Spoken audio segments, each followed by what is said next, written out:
오늘은 요한복음 20장 23절에서 31절까지 있는 말씀을 가지고 너희가 누이 죄든지 사하면 사하여질 것이요 라는 주제로 우리 하나님 말씀을 함께 듣도록 하겠습니다.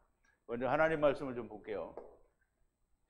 제가 한 절 읽고 여러분도 한 절 읽고 교독하겠습니다. 우리 마지막 31절은 함께 봉독하겠습니다.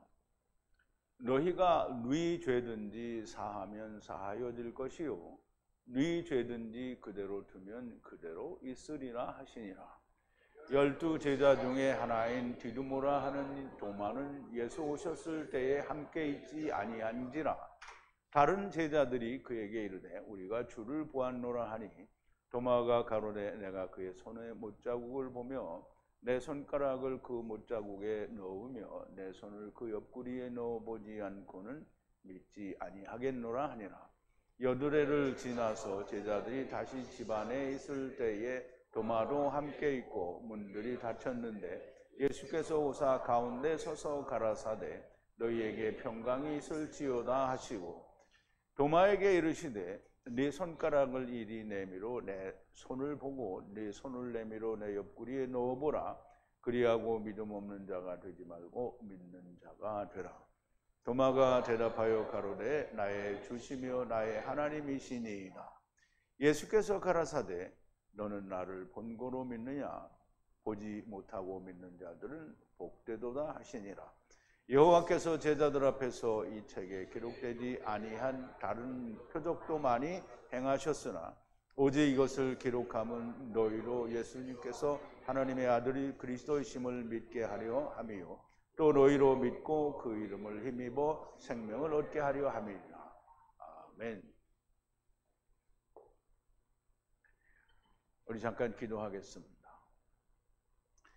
우리를 데리고 오시고 데리고 가시는 여호와 아버지 하나님, 특별히 처음 여호와 하나님과 나중 여호와 하나님이 이제 하나가 되신 그 하나 되신 것 안에서 저희들을 부르시고 저희들에게 하나님의 말씀을 주시며 이제 너희가 세상에서 누구의 죄든지 버려두면 그 죄가 버려질 것이요 또 그 죄를 잡으면 너희가 잡히리라 하시는 주님의 말씀을 우리가 깊이 생각하며 주님께서 세상에서 십자가 위에서 나무 위에 매달려 죽으셨다가 다시 사셔서 제자들에게 이제 아버지께서 나를 보내신 것처럼 너희를 보내는데 너희는 가서 누구의 죄든지 버려두면 버려두게 될 것이요 잡으면 잡히리라 하신 그 말씀을 주시고 또 성령을 받으라 하신 그 말씀을 우리가 깊이 생각하며 하나님의 은혜를 우리가 만나고자 합니다. 하나님께서 성령으로 충만하게 역사하여 주셔서 저희들에게 듣고 마음으로 깨닫는 귀와 마음을 주셔서 하나님의 말씀들이 우리의 심령 가운데 온전히 야다되어지는 역사가 있게 하여 주시옵소서. 예수님의 이름으로 기도하옵나이다. 아멘. 자, 이제 제목은 너희가 네 죄든지 사하면 사하여질 것이요 라고 했고요. 그 다음에 나오는 게 너희가 그대로 두면 그대로 있으리라 하는 그런 뜻인데요. 사실은 원어에는 그렇게 되어 있지 않습니다. 조금 이따가 그거를 보기로 하고요. 오늘은 지금은 이제 먼저 되새김을 좀 해볼게요. 우리가 어제 나눈 말씀을 되새김을 할 텐데요. 천사들이 예수님이 죽어서 장사 지내었던 케루브, 즉 무덤 안에 예수님은 이미 다시 살아나셔서 그 시체가 없고요. 그리고 베드로와 요한은 그 안에서 두건과 배가 따로 있는 것을 봤고요. 그 다음에 마리아가 베드로와 요한이 다시 돌아간 뒤에 자기도 궁금해서 들여다보니까 천사 둘이 하나는 발편에 하나는 머리편에 그렇게 있는 것을 보게 되죠. 근데 이 천사 둘이 마리아에게 여자여 어찌하여 우느냐라고 묻습니다. 이제 몰라서 묻는 게 아니죠. 왜 울고 있느냐는 거죠. 주님은 이미 살아나셨는데 너는 반갑게 주님을 만나야 될 텐데 왜 여기서 울고 있느냐라는 말이에요. 네가 울어야 할 이유가 무엇이냐? 살아나신 주님을 기대해야 하는 것이 아니냐라는 거죠. 마리아는 여전히 주의 시체를 거론하고 또 그거를 달라고 이제 뭐 천사들한테 달라는 건 아니죠. 그거가 어디 있는지 모르겠다는 거죠. 두 천사가 완성하신 주님으로 뒤에 나타납니다. 그러면 처음 하나님과 나중 하나님이 요철, 디포스, 즉 표상으로 하나가 되셔서 마리아에게 보이시는 겁니다. 그런데 마리아는 여전히 시체를 찾고 있고요. 시체를 가져가고 싶다고 예수님으로 나타나신 주님을 그 동산지기인 줄 알고 그렇게 이야기하는 거죠. 그래서 주님이 여자여 왜 울고 있으며 무엇을 찾느냐라고 하십니다. 그러면 천사가 물어보는 걸 다시 예수님이 묻는 건데요. 예수님을 찾는, 죽은 예수님을 찾는 모든 사람들에게 묻는 겁니다. 어째서 산 자를 죽은 자 가운데서 찾느냐라는 말이죠.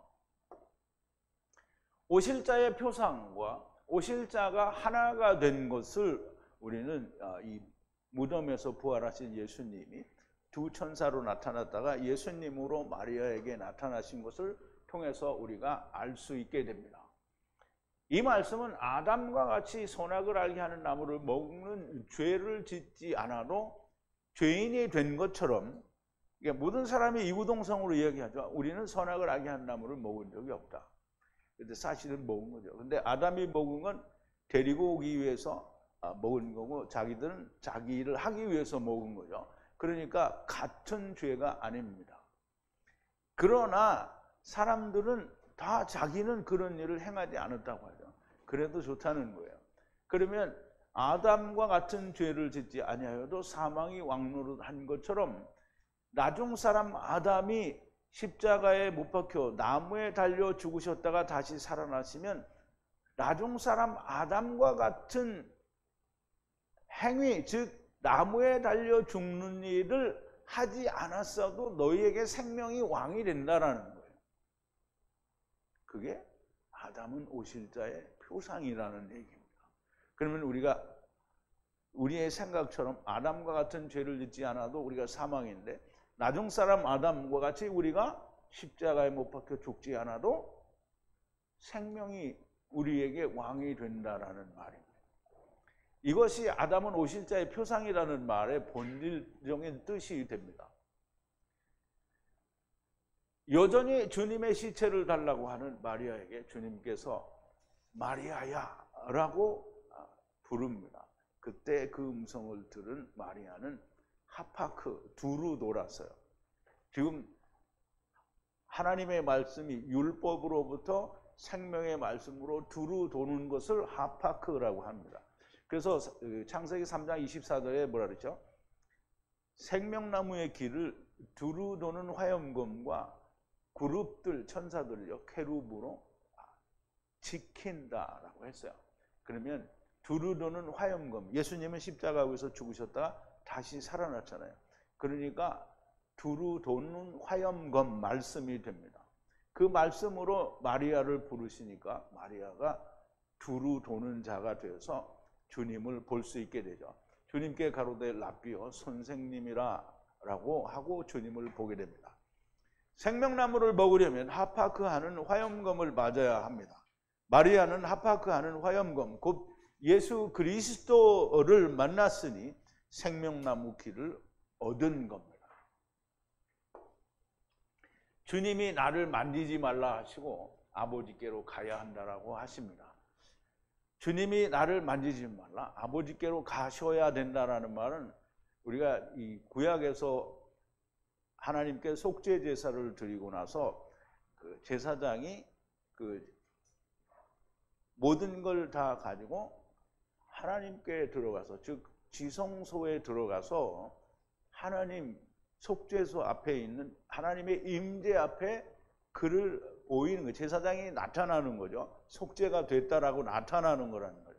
이것처럼 예수님도 세상에서 모든 속죄, 한 번의 영원한 속죄 제사를 드리고 하나님 앞에 가야 의가 나타나는 거예요.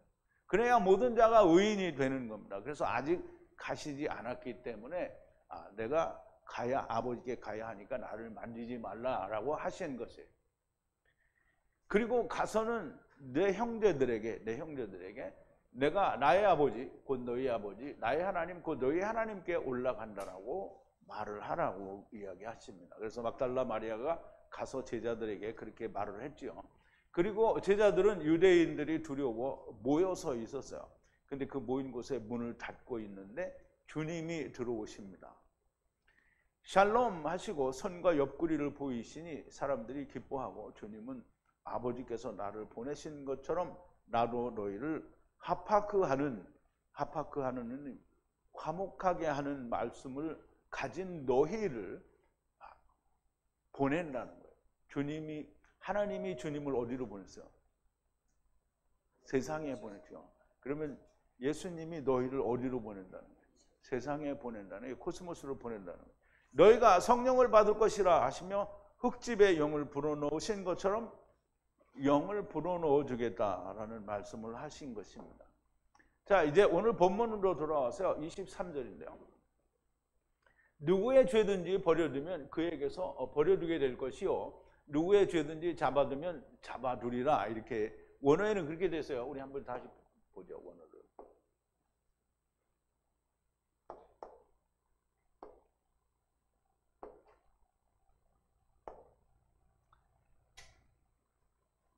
자, 이제 누구든지 어떤 사람의 죄를 떠난다라는 말은 아피엠이라고 해서 버려두고 가는 거예요. 그러니까 그 사람의 죄는 거기 있어도 내가 그 죄와 상관이 없다라는 얘기를 하는 거예요. 그의 죄를 떠나겠다라는 거예요. 떠나신다는 말이고요. 누구든지 어떤 사람의 죄를 잡고 있으면 잡으리라 그랬어요. 그러면 이 잡으면이라는 말은 네가 잡힌다라는 말이에요. 누구든지 그의 죄를 떠나면 너도 떠나게 되는 거예요. 그럼 이제 보세요. 우리가 1만 달란트 빚진 자가 이제 조금 이따 나올 텐데요. 어떤 임금이 1만 달란트를 탕감해 줬어요. 탕감해 줬는데 자기에게 100다니엘온 빚진 자를 어떻게 했어요? 같은 동료인데 잡아다가 옥에다 가두었단 말이에요. 그랬더니 그 임금이 어떻게 했어요? 잡아다가 아예 자기를 옥에다 갖다 쳐잡아놓잖아요. 이게 그거예요. 이게 그 말이에요. 그래서 주기도문에도 보면 조금 이따 나올 텐데 주기도문에도 보면 주님이 우리의 빚을 버려둔 것처럼 우리도 우리에게 빚진 자를 버려두게 하옵소서 이렇게 기록이 됐어요. 그러니까 우리가 우리에게 죄진 자를 사하여 준 것 같이 우리의 죄를 사하여 주옵소서 이런 건 번역이 정말 개판인 거예요. 개판 정도가 아니라 이건 완전히 왜곡된 거죠. 우리는 우리의 죄를 누구 사하여 주지를 못해요. 하나님이 나를 버려둘 때 나도 다른 사람을 버려두는 거예요. 여기는 지금 그 말을 하고 있는 겁니다.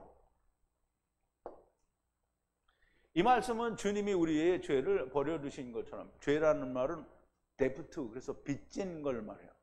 버려두신 것처럼 버려두라는 것이고요. 잡는 것은 1만 달란트 탕감 곧 버려둠을 당한 자가 자기에게 100데나리온 빚진 자를 잡은 것과 같은 거예요. 마태복음 18장에 보면 베드로가 주님께 물어봅니다. 형제가 죄를 지면 몇 번이나 용서해 줘야 되느냐? 그랬더니 주님이 뭐라 했어요? 그러니까 7번만 용서해 주면 됩니까? 이렇게 물어보죠. 베드로가. 그랬더니 주님이 뭐라 했어요? 70번씩 7번이라도 용서를 해 주라는 거예요. 그러면 490번만 용서해 주면 되냐? 이렇게 얘기를 하겠죠. 자, 보세요. 그 뒤에 주님이 말씀하시는 거예요. 회개할 때 1만 달란트 빚진 자 하나를 데려오면 누가 어떤 임금이 그렇다는 거예요. 갚을 것이 없는지라 주인이 명하여 그 몸과 처자와 자식들과 모든 소유를 다 팔아 갚게 하라 하신대. 그럼 이제 우리가 이 말을 보면 야, 어떤 임금이 이게 주님을 말할 텐데 주님이 정말 더럽게 무자비하구나 이렇게 생각하실 수 있어요. 그런데 예수님은 마태복음 19장에 가면 19장입니까? 이제 어쨌든 베드로가 물어봐요. 우리가 다 버리고 주님을 쫓아 싸우는데 무엇을 얻으리까? 이렇게 얘기하죠. 그런데 주님이 뭐라냐면 나를 위하여 형제, 자매, 부모 그리고 자식들 그리고 전토까지 버리면 어떻게 된다 그랬어요? 100배의 상을 받는다 그랬죠. 영생도 얻고. 그러면 이제 그거 버리라는 주님이 여기 똑같이 얘기잖아요. 명하여 그 몸과 처와 자식들과 모든 소유를 다 팔아서 갚게 해라. 이거 갚을 수 있는 길은 그 길밖에 없어요. 그래서 그 종이 엎드려 절하며 가로되 내게 참으소서 다 갚으리라 하거늘 그 종의 주인이 불쌍히 여겨 놓아 보내며 그 빚을 탕감해 줬어요. 그러면 우리는 빚을 갚을 수 없어요. 그래서 탕감해 줬어요. 그러면 뭐가 됐다는 거야? 이제 제자가 됐어요. 그럼 제자가 됐으면 다른 사람의 죄를 어떻게 해요? 탕감해 줘야 되죠. 그러니까 버려둬야 된다는 말이에요. 예수님도 유대인들을 예수님 안 믿으니까 어떻게 했어요? 죽였어요? 다? 버려뒀어요. 버려두는 게 사랑이에요. 그러면 우리가 버려두어야 맞는 건데 우리는 이 부자는 1만 달란트 탕감받은 자는 어떻게 했어요? 버려두지 않고 자기에게 100데나리온 빚진 자를 잡아다가 옥에 가뒀단 말이에요. 그 종이 나가서 제게 100데나리온 빚진 동관 하나를 만나 붙들어 목을 잡고 가로되 빚을 갚으라 하며 그 동관이 엎드려 간구하여 가로되 나를 참아주소서 갚으리이다 하되 허락하지 아니하고 이에 가서 저가 빚을 갚도록 옥에 가두어를. 그 동관들이 그것을 보고 심히 민망하여 주인에게 가서 이 일을 다 고하니 이에 주인이 저를 불러다가 말하되 악한 종아 네가 빌기에 내가 네 빚을 전부 탕감하여 주었거늘 내가 너를 불쌍히 여김같이 너도 네 동관을 불쌍히 여김이 마땅치 아니하냐 하고 주인이 노하여 그 빚을 다 갚도록 저를 옥졸에게 붙이니라 그랬어요. 예수님이 내가 너희에게 새 계명을 주노니 너희가 서로 사랑하라. 내가 너희를 사랑한 것 같이 서로 사랑하라. 그럼 예수님이 우리를 어떻게 사랑했어요? 예수님이 십자가에서 우리의 죄를 사해 줬습니다. 예수님이 십자가에서 우리의 죄를 사해 준 게 아니라 우리의 죄를 어떻게 했어요? 버려뒀어요. 그냥 버려뒀어요. 또 생겨도 그냥 버려두는 거예요. 죄는 주구장창 생겨요. 그런데 다 버려두는 거예요. 그냥 하나님이 어떻게 물어보지 않아요. 기억하지 않아요.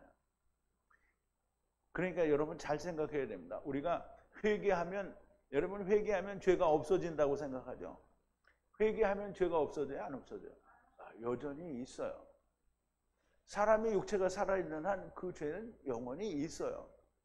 나는 기억을 하나님이 용서해 주셨다, 사하셨다. 그런데 내가 내일 생각해 보면 그거 그냥 있잖아요. 없어졌어요? 내 머릿속에서 기억이 안 나요? 나요. 그런데 하나님이 안 물어보신대잖아요. 기억을 안 하시겠대요. 그래서 버려두는 거예요. 왜 버려둬요? 또 자꾸 생길 거니까. 그래서 사도 베드로가 뭐라 했어요? 침례는 육체의 더러운 것을 제하여 버리는 게 아니라 선한 마음, 하나님의 마음으로 하나님께 나아가는 거예요. 그러면 우리에게 그게 있으면 하나님이 자꾸 우리가 죄를 져도 범죄하여도 버려두는 거예요. 하나님의 일을 해야 돼요. 제자를 해야 된다고요. 제자는 안 하고 나는 이제 아담은 오실 자의 표상이니까 나는 구원받아서 그리고 막 세상 일을 하면 어떻게 돼요? 어떻게 돼요? 이 쉐올에 가가지고 샬롬 하는 거를 다시 배우는 거예요. 그런데 배움이 다 끝나면 어떻게 해요? 하나님의 나라로 하나님이 삼키시는 거예요. 그러니까 하나님의 구원의 여정에는 우리가 지옥에 가서 없어진다. 무슨 영원토록 고통받는다. 이런 건 성경에 기록된 적이 없어요. 누가 그걸 만들었어요? 신학이 만든 거예요. 다른 사람을 잡고 있는 것은 곧 나를 잡고 있는 것과 같은 거예요. 하파크하는 즉 두루도는 화염검을 가진 화목하는 말씀을 가지고 성령을 받아 보냄을 받은 자에게 말씀을 하십니다. 이게 지금 그 사람들에게 하시는 말씀이라는 거예요. 그러니까 두루도는 화염검을 맞은 화목하는 말씀을 가지고 있는 사람은 누구의 죄를 가서 너 이걸 죄 졌잖아 이렇게 하지를 않는다는 거죠. 그런데 우리가 교회에 누구를 전도해요. 그래서 교회를 데려왔어요. 그러면 그 교회에 인도하면 그 사람의 죄가 없어져요? 안 없어져요. 그 사람의 죄는 계속 쌓여요. 계속 쌓여요. 근데 이 사람이 뭘 모르냐면 주님이 내 죄를 어떻게 다 버려주셨다 이거를 몰라요. 그러면 오히려 이 사람들이 더 뭐가 되냐면 더욱 잡힌 자가 되는 거예요. 그러면 더 마태복음이 뭐라 했어요? 바리새인들과 서기관들에게 뭐라 했어요? 너희는 바다와 육지를 두루 돌아다니다가 교인 하나를 얻으면 너희보다 배나 더 지옥 자식이 되게 한다 그랬잖아요. 그러면 이게 율법 자식이 되게 하는 거예요. 그 배나 더 깊이 사로잡히는 거예요. 그 언제까지? 죽을 때까지. 자, 24절인데 12 제자 중에 하나인 디두모라 하는 도마가 주님이 들어오셨을 때 거기에 함께 있지 않았어요.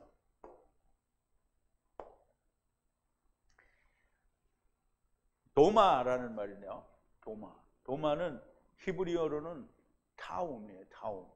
타움이라는 말은 쌍둥이라는 뜻이에요. 그래서 도마라는 이름은 본래 쌍둥이라는 뜻이에요. 그런데 도마가 12 제자 중에 하나인 도마가 디두모라가 부르는 도마예요. 디두모나 도마나 사실은 의미가 같습니다. 있지 않았어요. 제자들과 함께 있지 않았어요. 예수가 오셨을 때에 그들과 함께 있지 않았다는 거예요. 그러면 주님이 오셨을 때 그들과 함께 있지 않았다라는 말은 도마가 주님과 함께 있지 않았다라는 말은 아니에요. 도마는 쌍둥이잖아요. 그러면 주님을 만난 도마는 야곱이고요. 지금 주님이 오셨을 때 만나지 못한 도마는 에서예요. 그래서 에서는 주님을 못 봤다는 거예요. 그러니까 주님을 못 봤으니까 유대인들이 주님 오셨을 때 주님을 만났어요? 못 만났어요? 자기들은 다 안 믿었어요.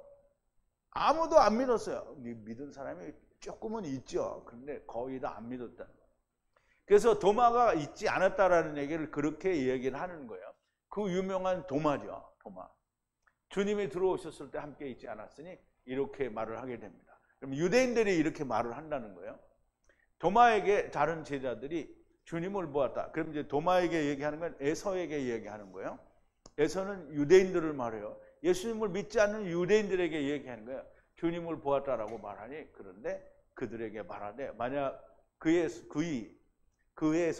손 안에 의인데 이라고 하는 거예요. 그의 손 안에 못자국에 나의 손가락을 그 못자국 안에 던져보지 않고는 넣어보지 않고는 나의 손을 또 그 옆구리에 던져보지 않고는 믿지 아니하고 아니하리라 그랬어요. 그럼 이제 유대인들이 얘기하는 거예요. 예수님이 부활해서 오셨다니까 나는 절대 믿지 않는다는 거예요. 그 부활하신 다시 사신 예수님의 손에 못자국에 손가락을 넣어보고 옆구리에도 손을 넣어보고 그리고 내가 믿겠다라는 거예요. 자 이제 앞에서 여기는 히브리어니까. 자 그러므로 그들에게 말하되 또 다른 제자 주님을 보았다라고 제자들이 얘기를 하는 거예요. 그런데 그에게 말을 했는데 그가 이제 말을 하는 거죠. 도마가 얘기하는 거예요.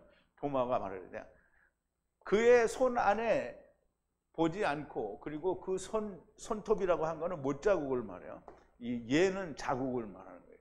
그 던져보지 않고 손가락을 던져보지 않는다. 손가락은 피를 찍는 손가락을 말해요.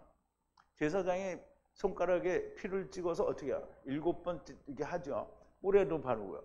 그 손가락은 이렇게 즉 말하자면 율법으로 손가락을 찔러서 이 예수님이 진짜 그 죽은 예수님인지 알기 전에는 믿지 않겠다 이런 뜻이에요. 나의 못자국을 손톱 자국을 못자국을 이게 나의 손을 던지고 그리고 그의 옆구리에 또 던지는 거예요. 자기의 손을 던지지 않고는 믿지 않고 않으리라 그랬어요. 근데 이제 헬라어에는 믿지 않고 않으리라 이게 보통 부정이 2번이잖아요. 아니고 아니다. 그러면 이제 부정을 2번 하면 긍정이 되는데 여기서는 2번 하면 강조인가 봐요. 않고 않으리라 이렇게 된 거예요.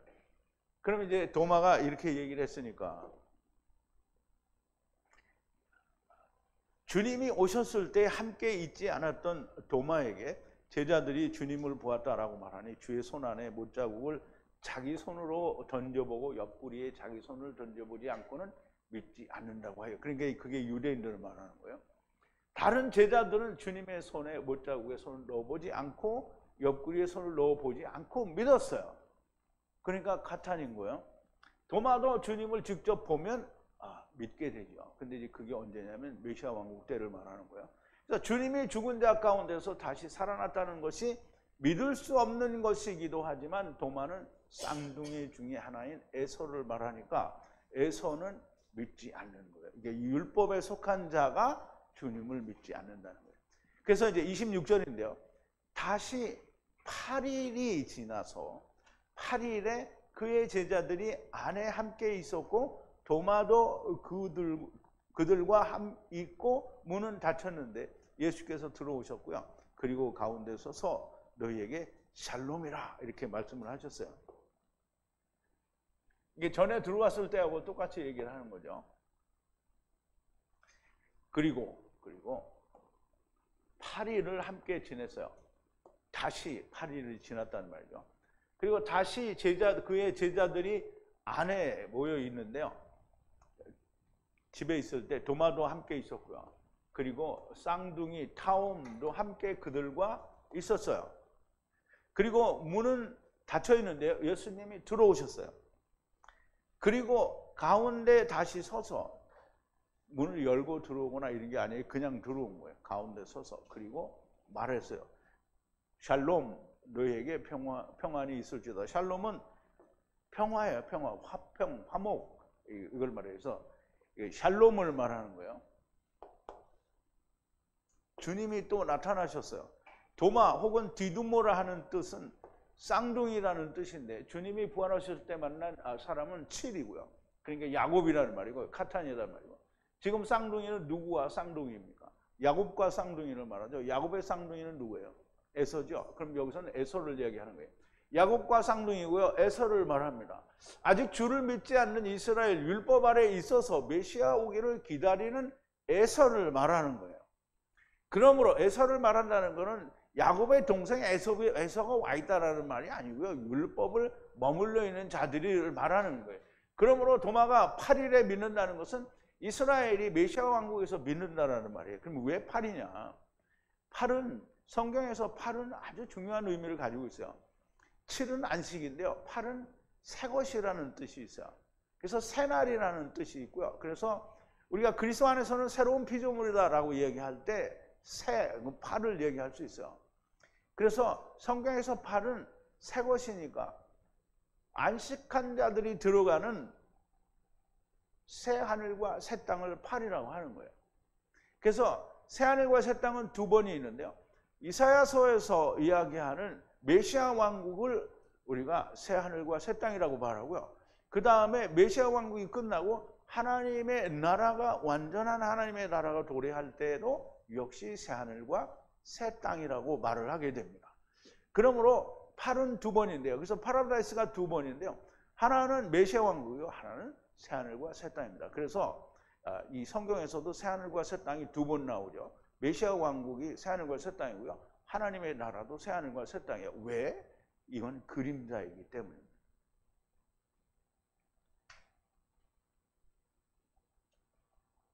그래서 8일에 믿는다라는 말은 이사야 선지, 그러니까 8일을 그러니까 이사야 선지자가 말한 메시아 왕국 새 하늘과 새 땅이 오지 않았는데 계시록 20장 이후에 나오는 새 하늘과 새 땅이 먼저 도래한다. 이런 일은 있을 수 있어요, 없어요? 있어요. 누구에게 있어요? 가탄들에게 있어요. 가탄들에게 있어요. 어쨌든 그냥 일반 사람들에게는 그 새 하늘과 새 땅이 먼저 오지 않아요. 메시아 왕국이 도래한 사람들이 지나고 또 그 다음에 새 하늘과 새 땅이 오는 거예요. 그래서 여기에는 지금 새 하늘과 새 땅이라고 말하는 이 8은 즉 8일이 지났다라는 말은 7이 끝나고 오는 8이에요. 그러니까 곧 메시아 왕국 이사야서에서 이야기하는 새 하늘과 새 땅을 말하는 거예요. 그래서 그때의 27절인데요. 그때 도마에게 주님이 이야기하시는 거예요. 나의 손을 보고 너의 손가락을 여기로 가져오라. 그리고 너의 손을 가져와서 나의 옆구리에 던지라. 그리고 믿음 없는 자가 되지 말고 믿는 자가 되라. 그러면 이제 도마가 와가지고 주님의 손에 못자국에 이렇게 만져보고 옆구리에 손을 넣어서 이렇게 만져보고 했을까요? 안 했을까요?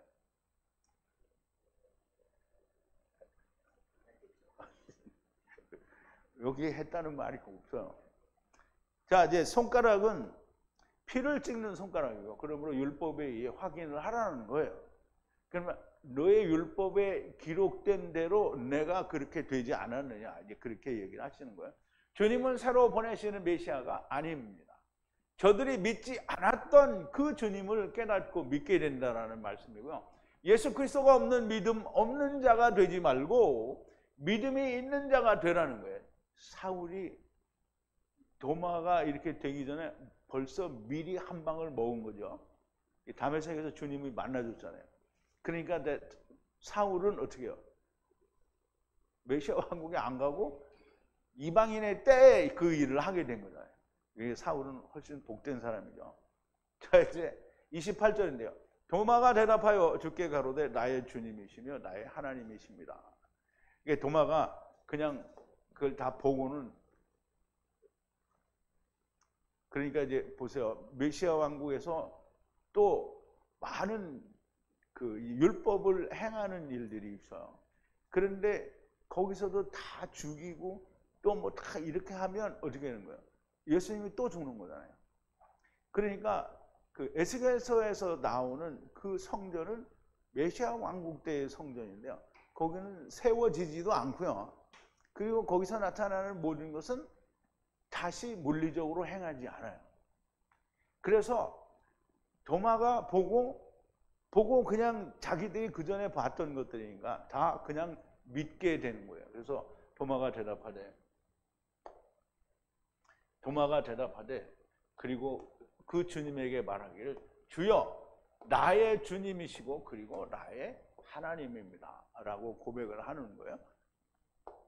그랬더니 이제 주님이 이야기하시죠. 도마 쌍둥이에서는 메시아 왕국 곧 8일에 주님을 믿게 되고 하나님을 믿게 되는 건다라는 말씀이고요. 자, 주님이 예수께서 도마에게 가라사대 나를 봄으로 믿느냐 보지 않고 믿는 것이 복이 있는 것이라 그랬어요.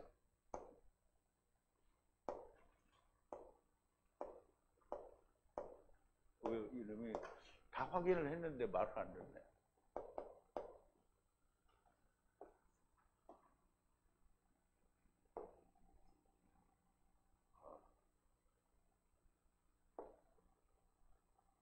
다시 안 되네.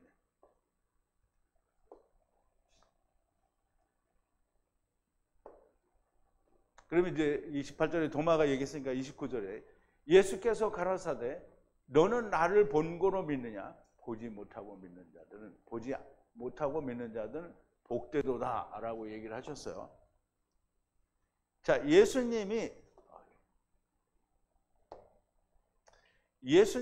도마에게 말씀하시기를 나를 본고로 믿느냐 복되도다 보지 않고 믿는 자가 더 복되도다라는 거예요.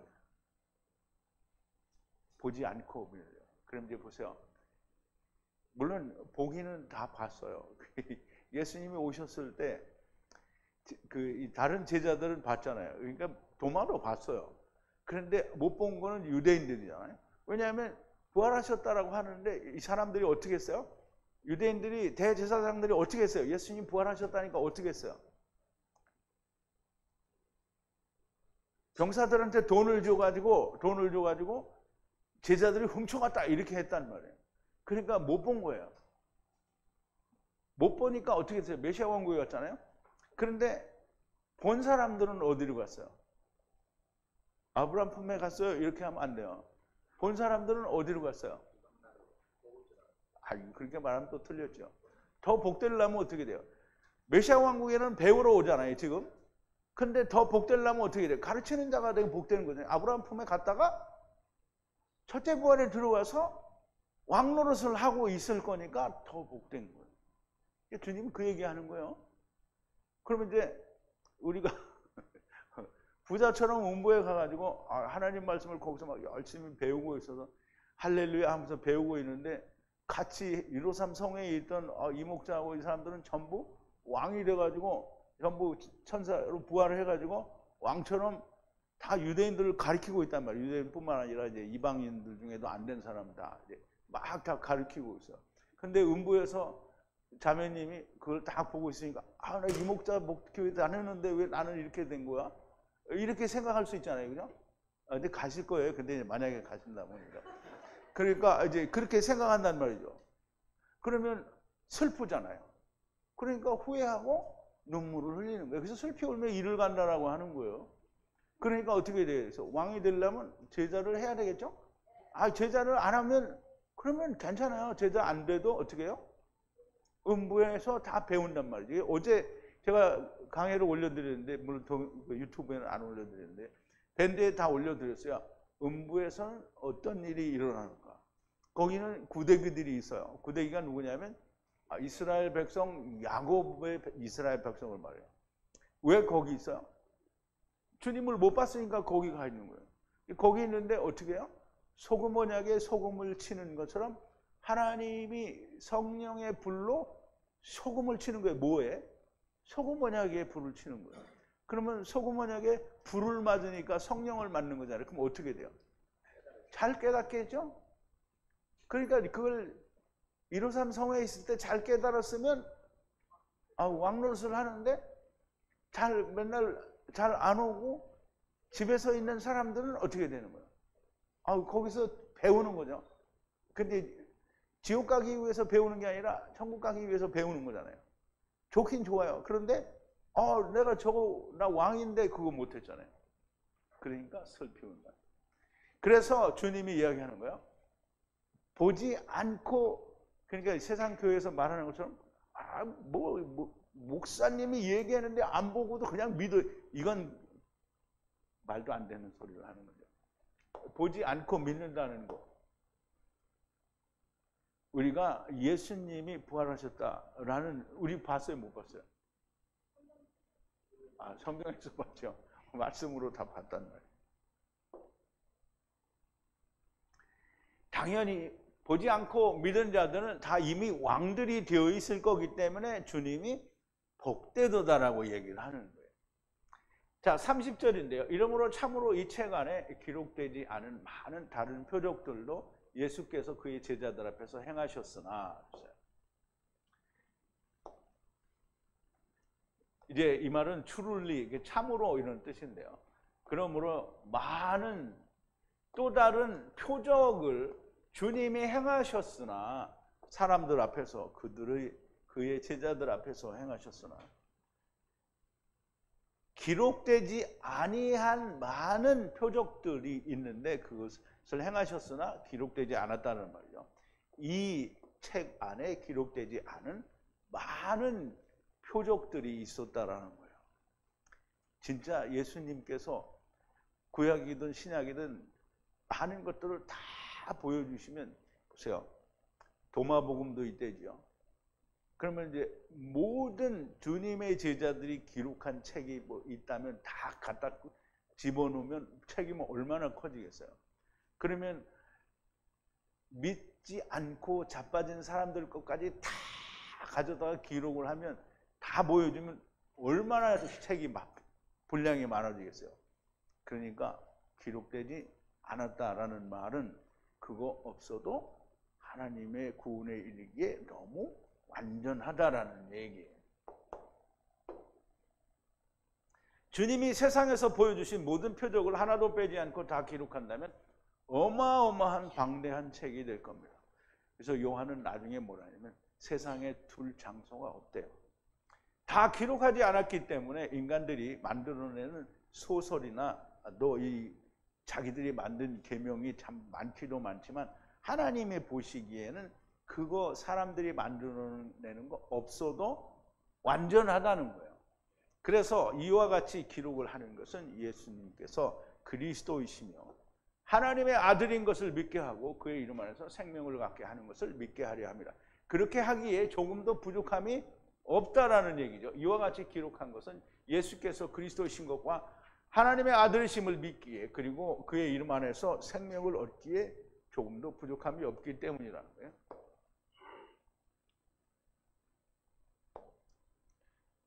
자, 이것들을 이와 같이 기록하는 것은 예수님이 그리스도인 것을 믿고 또 하나님의 아들이신 것을 믿고 그리고 이와 같이 믿어서 생명을 가지게 그의 이름 안에서 생명을 가지게 예수 그리스도의 이름 안에서 생명을 가지게 한다는 거예요. 예수 이름 안에서 생명을 갖는데 보세요. 교회 다니면 세상에 예수 믿는 사람들이 교회 다녀서 예수 안에서 예수 믿는다고 다 말은 해요. 그 사람들이 정말 생명을 가졌어요? 그러면 그 사람들이 생명이 있다라고 말하려면 여러분들이 여기 오기 전에 세상에서 교회 다닐 때 나 생명이 있었어 라고 얘기를 해야 돼요. 근데 생명이 있었어요? 없었어요? 없었어요.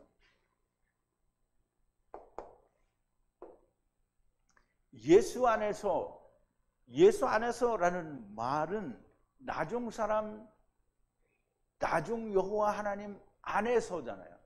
그러면 나중 사람 여호와 안에서라는 말은 예수 그리스도는 이미 첫사람 아담과 어떻게 됐어요? 하나가 됐잖아요. 그러므로 처음 사람 아담, 곧 처음 여호와 하나님 안에서 나중 사람 여호와 나중 여호와 하나님 안에서 생명을 얻는다는 게 그 말은 무슨 말이냐면 데리고 오시는 처음 여호와 하나님과 데리고 가시는 나중 여호와 하나님 안에서 구원을 얻게 된다는 거죠. 그 말은 다시 말하면 모세에게 하나님께서 말씀하신 대로 내 이름은 하야 아세르 하야라는 얘기를 하는 겁니다. 그러면 이거가 지금 이 요한의 얘기에는 이미 그 내용이 들어있다라는 얘기를 하는 거예요.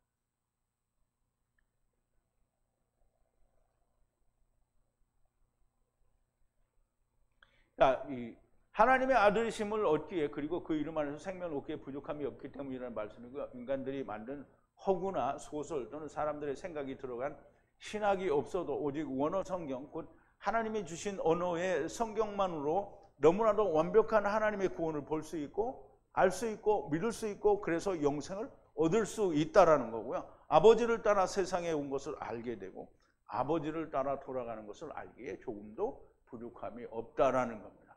하나님께서 보시기에 완전하면 된 것이지 사람들의 의심이나 호기심을 채우는 것은 성경이 아닙니다.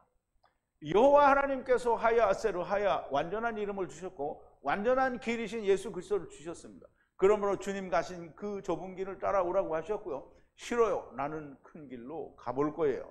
라고 그렇게 말씀하시면 하나님께서는 그래 가보라고 하셨습니다.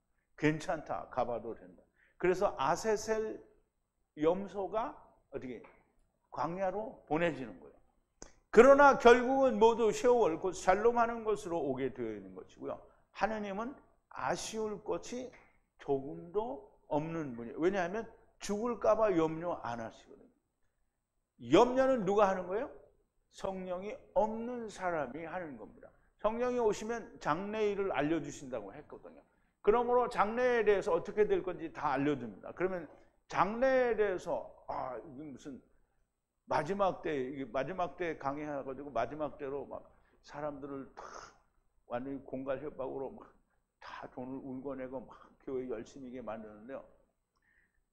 마지막은 어저께 제가 얘기했잖아요. 강해로 말씀을 드렸어요.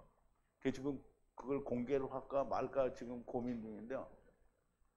공개로 하면 유튜브에 있는 사람들이 다 보는 거예요. 근데 그렇게 알려주면 예수 안 믿을 거란 말이죠. 이게 안 믿어도 괜찮죠. 다. 장래일을 알려주신다고. 지금 장래일을 알려드렸잖아요, 제가. 메시아 왕국도 알려줘. 새하늘과 새 땅도 알려줘. 그럼 음부에서 뭐 하는지 알려줬으면 그러면 다 배운 거지 더 뭘 배우겠다는 거예요. 그러면 그래도 뭐 더 배우고 싶다. 그럼 배우세요. 그냥 계속 기다리면 가르쳐 드릴게요. 그러므로 막벨라 굴이 무엇인지 메시아 왕국이 무엇인지 새하늘과 새 땅은 어디이고 무엇인지 다 알려주셨어요. 하나님께서 주신 말씀대로 하면 모든 것이 완전합니다. 그런데 사람들의 소설과 허구 그리고 사람의 계명인 신학으로 하면 모든 것이 엉망이고 맞는 것이 하나도 없게 됩니다. 논리적으로 이성적으로 생각하고 판단해야 됩니다. 하나님은 전지전능하시고 완전하신 분인데 왜 전지전능하시고 완전하신 분이 기록한 책이 이토록 엉망이냐 이 말이에요. 왜? 신학이 사람이 하기 때문에. 하나님이 풀어놓으시면 아무것도 막히는 게 없어요. 전지전능하신 하나님이시고요. 전지전능하신 영원하신 하나님의 말씀이 이렇게 말이 안 되고 앞뒤가 맞지 않는 것은 있을 수 없다라는 생각이 들어야 되는 거예요. 그러면 왜 그런지를 생각해야 되잖아요. 그러면 성령이 없고 사람의 계명으로 우리가 배우고 있다는 걸 알아야 됩니다. 그런데 모든 것을 자기 곧 사람의 생각에 맞추어 풀어냅니다. 결단코 맞을 수가 없고요. 자기들이 하나님이 된 것입니다. 금송아지를 만드는 거예요. 정신 차려야 됩니다. 너희가 누구의 죄든지 버려두면 버려질 것이다. 마태복음 6장 12절에 보면 주기도문을 주님이 가르쳐주죠.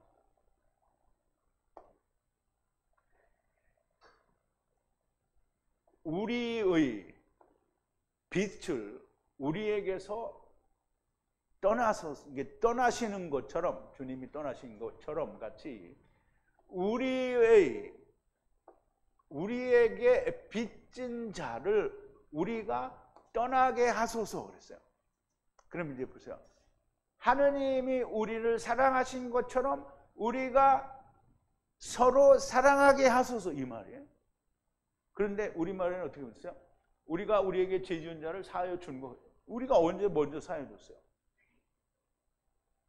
그런 건 없어요. 버려두는 거예요. 여기 아피엠이라는 말은 내가 세상 일을 버려두는 것처럼 하나님이 내 죄를 그냥 버려두는 거예요. 너희는 그렇게 태어났어. 그렇게 하는 거야. 그런데 네 안에 하나님이 들어가서 그러면 하나님의 일을 하라는 거야. 그러면 하나님의 일을 하는 중에 범죄하는 일이 안 생길 수가 없어요. 목사들은 자기들은 죄 안 짓는다 그러죠. 더 많이, 제일 많이 짓는 사람들. 그런데 그 죄를 어떻게 해요? 하나님은 버려두는 거예요. 예수님이 유대인들을 어떻게 사랑했어요? 버려뒀어요. 그냥. 버려두면 어디로 가요? 음부에 가니까 사랑한 거잖아요. 왜? 음부에서는 마귀도 없이 다 가르쳐주는 거잖아요. 마귀도 없이 누가 가르쳐줘요? 성령님이 가르쳐주네. 그러니까 성령님이 뭘 가르쳐줘요? 소금 언약을 가르쳐주는 거잖아요. 그러니까 어떻게 해요? 구원 받아요? 못 받아요? 아니 노아 시대 때에 순종치 않다가 물에 빠져 죽어서 3000년 동안 음부에서 배운 이 사람들도 주님이 죽었다가 부활을 하실 때 영으로 살아나셔서 그들을 어떻게 해요? 아브라함 품으로 옮겨줬다고 우리가 분명히 마태복음에서 배웠잖아요. 그러니까 내가 이렇게 얘기하니 나는 그 말을 못 믿겠다. 그럼 못 믿으면 어떻게 해요? 괜찮아요. 믿지 말아요. 믿지 않고 죽으면 됩니다. 그러면 음부에 가면 다 믿어지는 거예요. 믿어지면 어떻게 된다고요? 이제 천국에 가는 거예요. 그러면 내가 예수를 믿을 필요가 없지 않냐? 믿기 싫으면 안 믿어도 됩니다. 그러나 나는 예수 안 믿고 그냥 내 멋대로 살겠다. 그렇게 하세요. 그렇게 하시면 어떻게 해요? 음부로 간다. 음부에 가는데 누가 성경에 어디 보면 막 혀꼬챙이 칵 찔러가지고 막 천장에 매도 그 성경에 어디 그런 게 있어요. 그러면 이제 사람이 죽잖아요. 그러면 인간이 죽어요. 죽으면 음부에는 누가 가요? 육체는 죽었어요. 그러면 음부에는 누가 가요? 그 사람의 영이 가는 거예요. 그럼 영이 혓바닥에 있어요? 없어요? 근데 혓바닥에 뭐 쇠꼬챙이를 꽂아서 촥 걸어놓는 그건 거짓말이에요? 진짜예요? 거짓말이죠. 없는 영에다가 무슨 영이 혓바닥을 이렇게 내놓으면 영은 붙잡히지도 잡고요. 어떻게 영을 어떻게 잡아요? 여러분 귀신을 잡을 수 있어요? 못 잡아요. 그러면 영은 세상에 온 몸을 입지 않고 온 영은 거기 분명히 푸뉴마예요. 근데 귀신이라고 한단 말이에요. 그러면 우리가 몸을 벗었어요. 그러면 음부에 갔어요. 똑같은 푸뉴마예요. 그럼 푸뉴마를 잡을 수 있어요? 못 잡아요. 근데 무슨 쇠꼬챙이를 그러니까 거짓말이에요. 신학은 그걸 얘기하잖아요. 근데 내가 신학은 거짓말쟁이다 이렇게 말하면 또 삿대질을 하고 지랄을 할 테니까 신학이 그렇게 말했다는 거예요. 신학이 거짓말을 했다고 안 해요. 그렇게 말을 했다는 거예요. 신학이.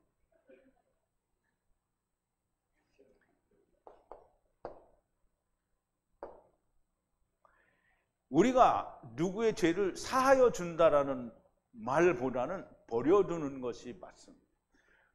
주님은 우리의 죄를 버려두시는데 우리는 어떻게 다른 사람의 죄를 우리가 사해 줄 수 있냐. 야, 이제 너 죄 없어. 그럼 그 사람이 죄가 없어져요? 안 없어져요. 주님도 그렇게 안 하는데 주님이 그래서 어떻게 한다고요? 안 물어볼게. 그럼 기억을 안 한다라고 하는데 근데 없애준대요. 주님이 안 없애줍니다. 주님은 우리의 죄를 버려두십니다. 땅에 있는 동안에는 지속적으로 발생을 할 것이기 때문에 물론 성령이 오신 분은 뭐 죽기 전까지 뭐 1000개, 10,000개가 더 일어날 거였다라면 성령이 오신 분은 그냥 한 뭐 15개나 100개나 뭐 이렇게 되겠죠. 이게 줄어든다는 말이죠. 발생하실 것이기 때문에 버려두는 것이고요. 주님 안에 있는 자에게는 묻지 않는다라고 하셨어요. 우리도 우리의 형제의 죄를 버려두는 거예요.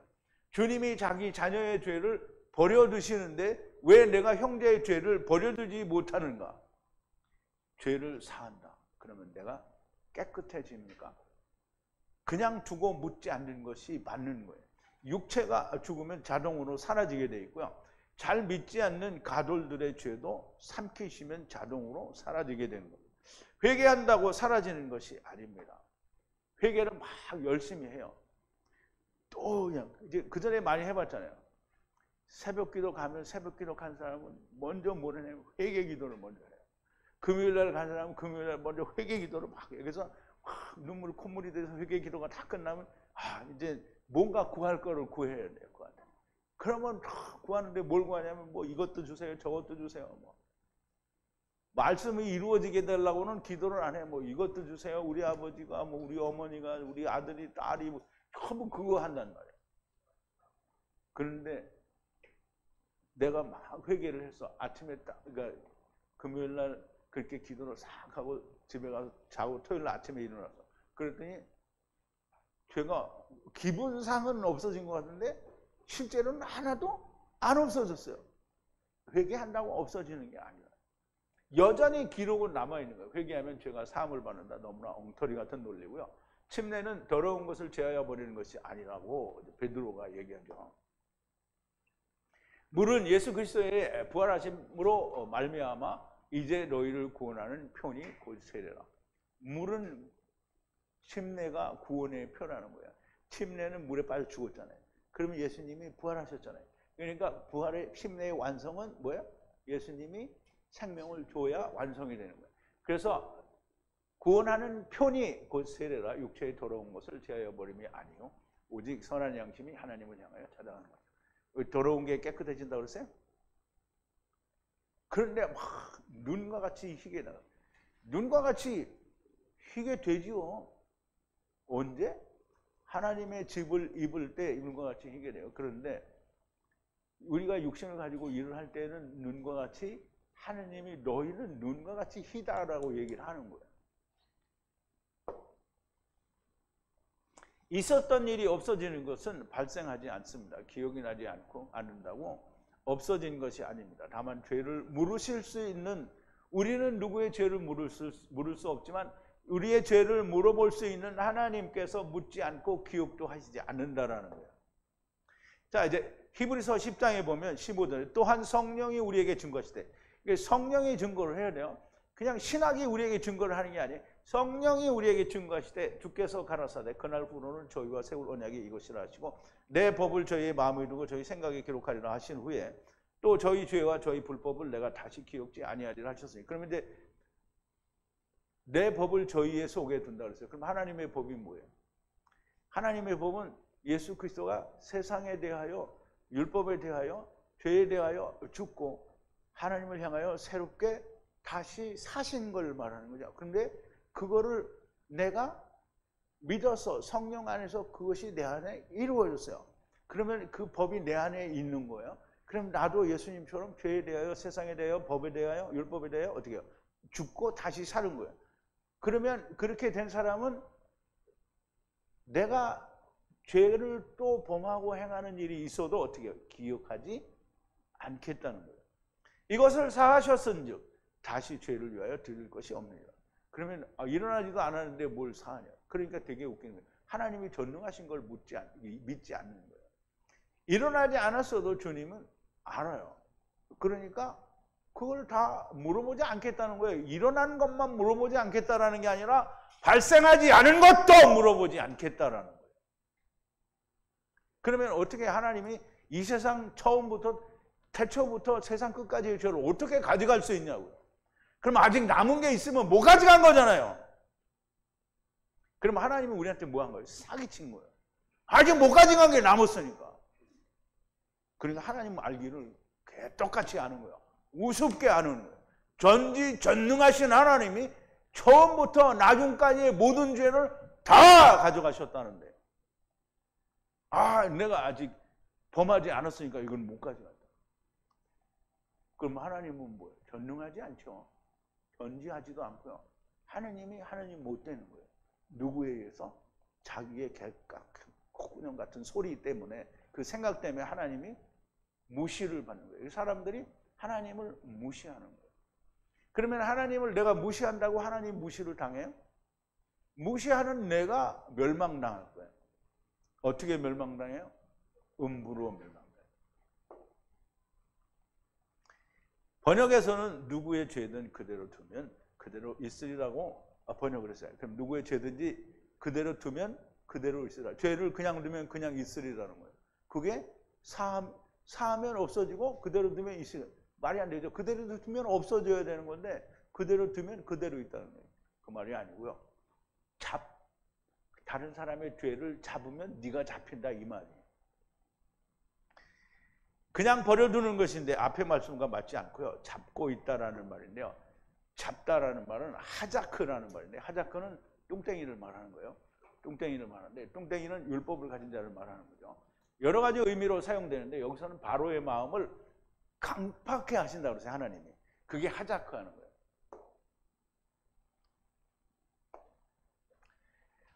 바로의 마음을 하자크, 강팍하게 하셨다는 거예요. 그러므로 여호와의 말씀대로 분리하여 하는 그 말을 듣지 않고 않았다는 거예요. 그럼 이제 분리하는 거는 이제 애굽에서 나가게 하라고 하는 건데, 바로가 마음이 강팍해서 그 말을 듣지 않았다는 거예요. 그러면 이 강팍하다라는 말은, 바로는 뭐라 했어요? 애굽의 왕이 아니라 율법을 말한다고 그랬죠. 그래서 바로는 율법을 말하는데, 율법이 뚱땡이가 돼가지고 안 내보내는 거예요.